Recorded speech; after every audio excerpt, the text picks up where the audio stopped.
ኤፍራታ ለናታን ካሁን በኋላ የእሱ ፍቅረኛ እንዳልሆነችና ከዚህ በኋላ እሱን እንደማትፈልገውና ከህይወቷ መውጣት እንዳለበትና ሌላ ወንድ እንዳፈቀረች ነገረችው። ናታን ይህን ሲሰማ ልቡ ተሰበረ፣ በጣም ማዘነ። ምክንያቱም ያልጠበቀው ነገር ስለሆነበት የያፌት ተንኮል ነው የሁሉ ነገር እዚህ ያደረሳቸው። ያፌት አሁን ቤዛን ከእስር ቤት ሊያስለቅቃት ነው። ምክንያቱም ጽን ሰርጉ ላይ ኤፉዬን ሲያገባ ሰርጉ ላይ አብረው እንድትወል ይፈልጋል። ምክንያቱም እህቱ ስለሆነች የኔ የሚላት ሰው እሷ ብቻ ስለሆነች ያለችው እሷ ሰርጉ ላይ እንድትውል ይፈልጋል።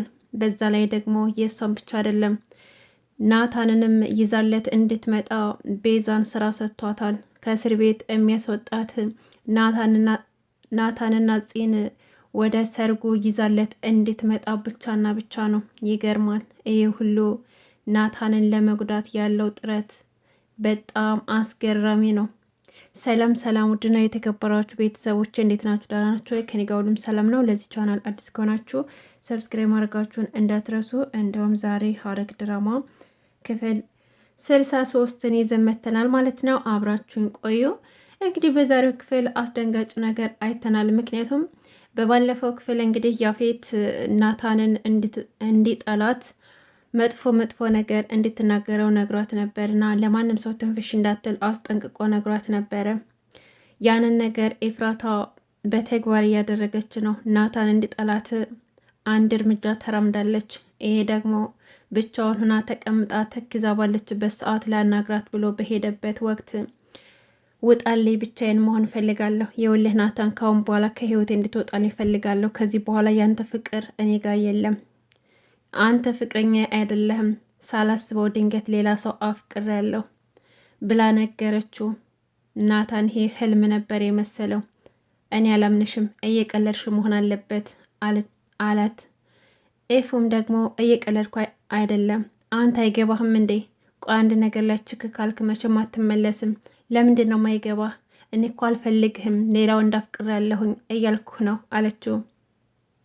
በይ ውሸትሽን ካልሆነ አይኔን እያየሽ ንገሪኝ አላት። ኤፉም ደግሞ እሱ እንዲጠላት ስለምትፈልግ አዎ እውነቴን ነው፣ እኔ ለምንድን ነው ሌላ ወንድ ማላፈቅረው? እኔ ሰው አይደለሁም? በቃ ተሳሳትኩኝ፣ ሌላ ወንድ አፍቅሬያለሁ። በቃ ተወኝ፣ ከህይወቴ ላይ ውጣልኝ። ከዚህ በላይ አንተን መጉዳት አልፈልግም። በቃ ተወኝ ብላ ጮኸችበት። ናታንም ደግሞ እሺ ይሄ ከሆነ ፍላጎትሽ ደስ እንዳለሽ መሆን ትችያለሽ እሺ ብሎ ትቷት ወጣ። ሲወጣ ግን ልቡ ተሰብሮ ነበረ። ኤፉዬም ይቅርታ፣ ልብን ስለሰበርኩ ይቅርታ አለችው። እሱም ደግሞ ትቷት ወጣና ወደ ታች ነፂ ጋር ሄደ።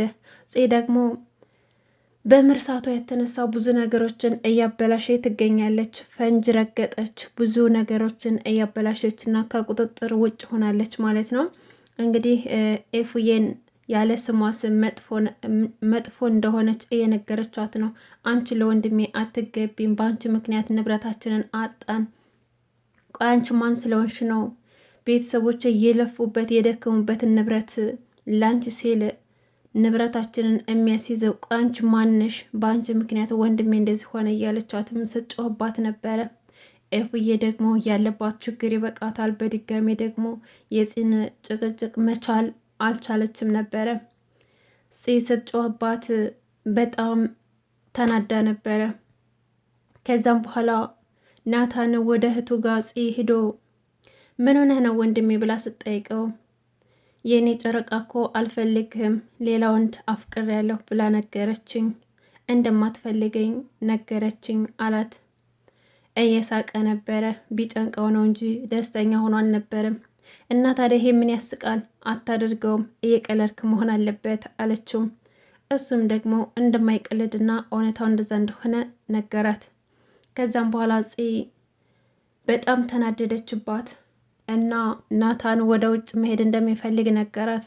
የት ነው የምትሄደው ስትለው አይ እህቴ፣ እዚህ ቁጭ ካልኩኝ ኤፉ አይታኝ በእኔ እንድታዝን አልፈልግም፣ ወይም ደግሞ ማዘኔንና መሰበሬን አይታ እሷ እንድትጎዳ አልፈልግም። አውቃለሁ በእኔ መሰበር እሷ እንደምትጎዳ።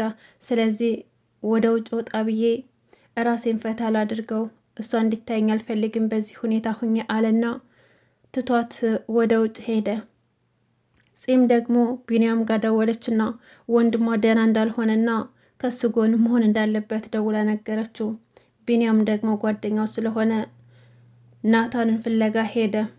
ጺም ደግሞ ወደ ኤፍዬ ጋር ትሄድና ድሮንም አውቅ ነበረ ወንድሜ እንደማትፈልጊው አውቅ ነበር። ወንድሜ ላንቺ የሚገባ አይደለም።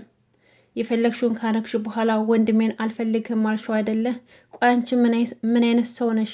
እንዴት ነው በሰው ህይወት የምትጫወችው? አለቻትና ጮኸችባት።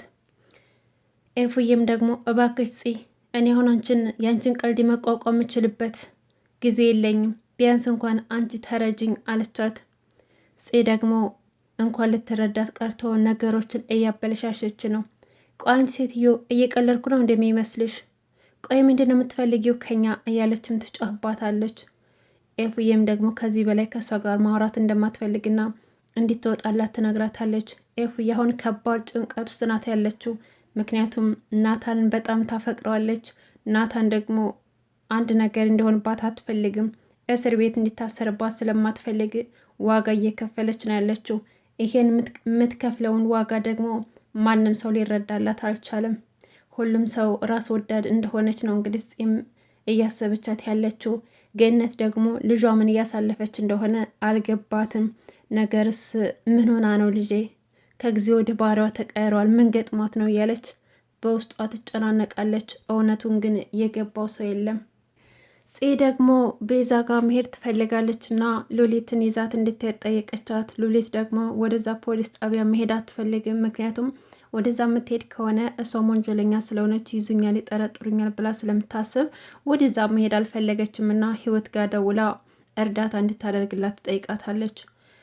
ህይወትም ደግሞ አንቺ በቃ የሆነ ነገር ሲቸግርሽ ብቻ ነው ማለት ነው ወደ እኔ ጋር የምትደውይው፣ ባዘቦት ቀን ግን እኔ ጋር አትደውይም ብላ ስትላት፣ ይቅርታ ህውዬ አሁን ላይ አንቺ ነሽ ጓደኛዬና ከዚህ በኋላ ደግሞ እደውልሻለሁ፣ አሁን ግን እርዳታሽን እፈልጋለሁ አለቻት።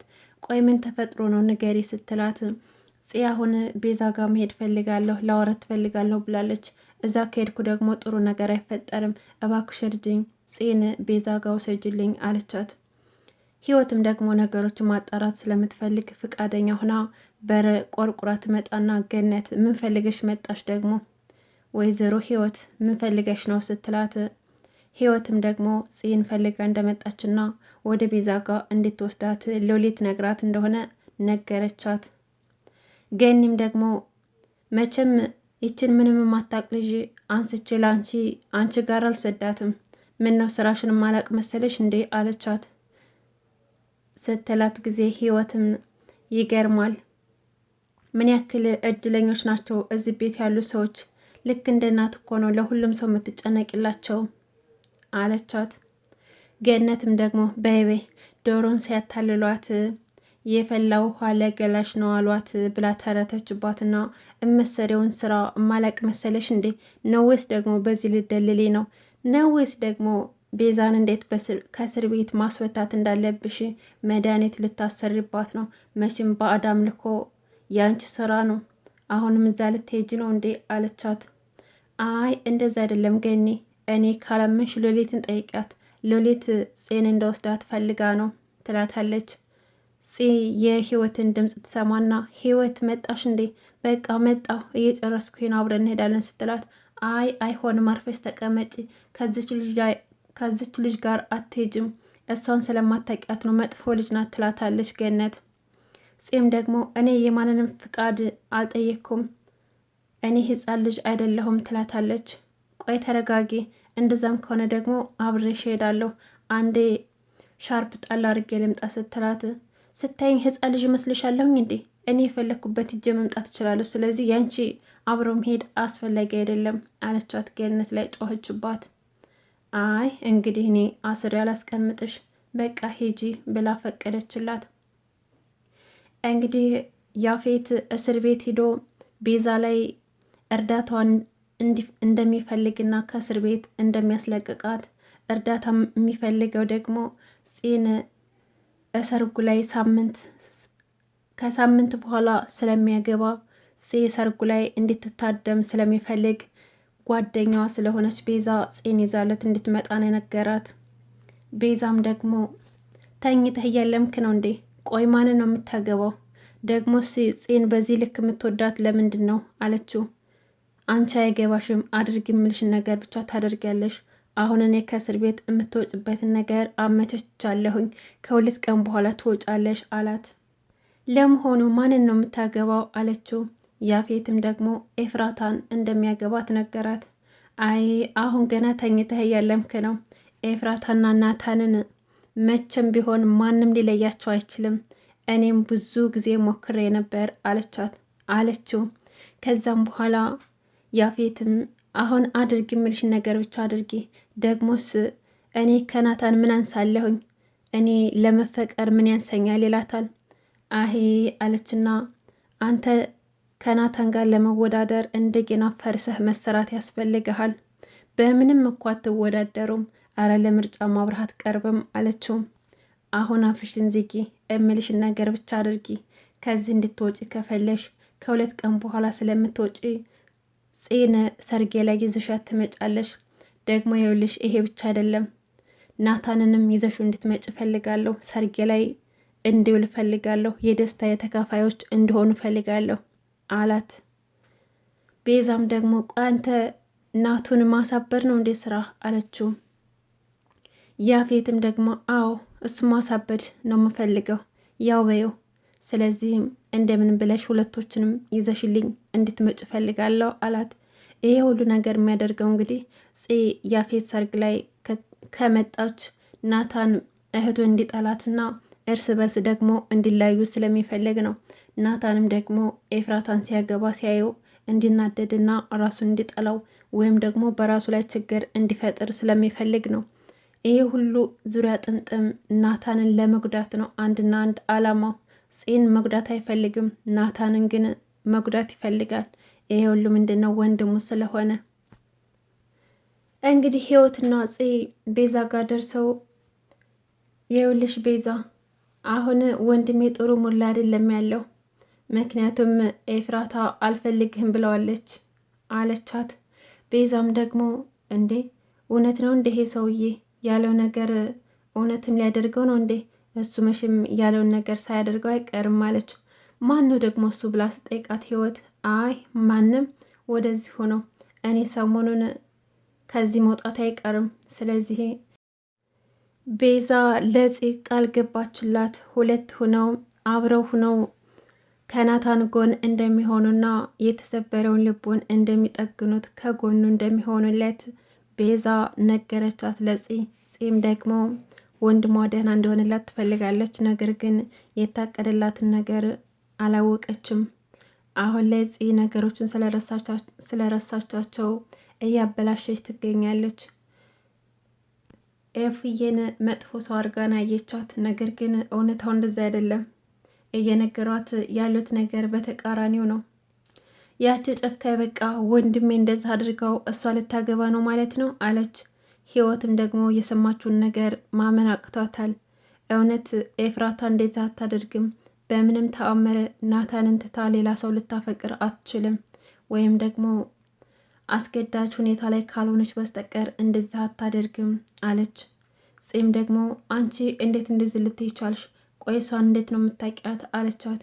አይ ካየሁት ሁኔታ እንደዚህ ልታደርግ አትችልም አለቻትና እንግዲህ ሰዓት ጨርሰው ይወጣሉ። ህይወት ቀጥ ብላ ተደብቃ ከኤፍራታ ጋር ትሄዳለች። ኤፍራታ ጋር ተደብቃ ከገባች በኋላ አንቺ ደግሞ እንዴት መጣሽ? ምን ፈልገሽ ነው እያለ ስጮህባት፣ ህይወትም ተረጋጊ ኤፍራታ፣ እኔ አንቺን ልጎዳሽ አልችልም። እንደውም በማታውቂው በተዘዋዋሪው እኔ ለአንቺ እየተከላከልኩልሽና እየጠበቅኩሽ ነው አለቻት። አረ አንቺም ደግሞ የዛ የውሻ ሰውነሽ እንዴ? የያፌት ሰውነሽ አይደለም? ማለቅ ነው እንደሚመስልሽ ነው ወይስ ደግሞ ምንድን ነው የምትፈልጊው ከኔ ስትላት፣ ይኸውልሽ ያፌት እያስፈራራሽ እንደሆነ አውቃለሁ። ስለዚህ በምንድን ያስፈራራሽ ንገሪኝ አለቻት። አሀ የሱ ሰውነሽ ማለት ነው? ምን አርጊ ብሎ ነው የላከሽ? ደግሞ ይሄን ሁሉ ነገር ያወቅሽው የሱ ሰው ስለሆንሽ ነው አለቻት። ወይም ደግሞ ቤዛ ነገረችሽ እንዳለቻት። ለነገሩ ቤዛ ስለሱ ማንነት አታውቅም። ስለዚህ አንቺ የሱ ሰው ነሽ፣ ደግሞ ለዛ ለሰውዬሽ ንገሪው እኔ ምንም ነገር እንዳልነገርኩሽ አለቻት። ህይወትም ይኸውልሽ ኤፍራታ፣ አሁን የምነግርሽ ነገር አዳምጪኝ። እኔ የያፌት ሰው አይደለሁም፣ አንቺንም ልጎዳሽ አይደለም የመጣሁት። ይልቁንስ አሁን ገኒ እንዳታኝ ተደብቄ ነው እዚህ የገባሁት። እምልሽ ነገር አዳምጪኝ። እኔ አንቺን የምጎዳ ሰው ሳይሆን እኔ ፖሊስ ነኝ። አዎ መርማሪ ፖሊስ ነኝ አለቻት። ኤፍራታ ይህን ስትሰማ በጣም ደነገጠች። ምን ብላ አይኗ ሁሉ ፈጠጠ። ምክንያቱም ህይወት የቤዛ ጓደኛ እንደሆነች ነው እንጂ ፖሊስ እንደሆኑ ማንም ሰው አያውቅም ነበረ። ኤፉዬ አሁን ከባድ ሰዓት ላይ ነው ያለችው። ከባድ ጊዜ ውስጥ ነው ያለችው። አንደኛ የምትወደውን የምታፈቅረውን ናታን እያጣችሁ ነው። በዛም ይሁን በዚህም እያጣችሁ ነው። ነገር ግን እሱ ደስተኛ ሆኖ ሰላም ሆኖ እሱም ብታጣው እንደሚሻላት ስለመረጠች ያፌትን ልታገባው ወስናለች። ይሄ ነገር ደግሞ ናታን ላይና ከሌሎችም ላይ ተጽዕኖ እየፈጠረ ይገኛል። ውድና የተከበራችሁ ቤተሰቦቼ የዛሬው ሐረግ ድራማ ክፍል 63 ይህን ይመስል ነበር። በቀጣይ ክፍል እስከምንገናኝ ድረስ በያላችሁበት ሰላማችሁ በዘት ይበልልኝ። አመሰግናለሁ። ለቻናሌ አዲስ ከሆናችሁ ሰብስክራይብ ማድረጋችሁ እንዳትረሱ። መልካም ጊዜ ተመኘውላችሁ።